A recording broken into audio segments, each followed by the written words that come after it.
Did you know that 2% of residents in Taos, New Mexico, have been tortured by an invisible sound for decades?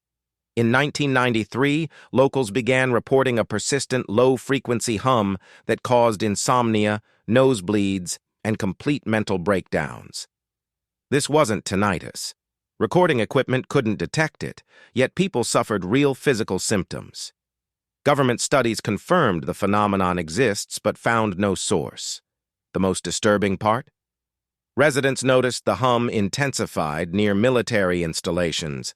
Those who heard it developed identical symptoms: anxiety, depression, even suicidal thoughts.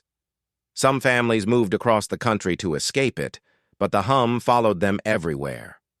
Several residents who couldn't escape the sound suffered complete psychological collapse. But here's what's really terrifying.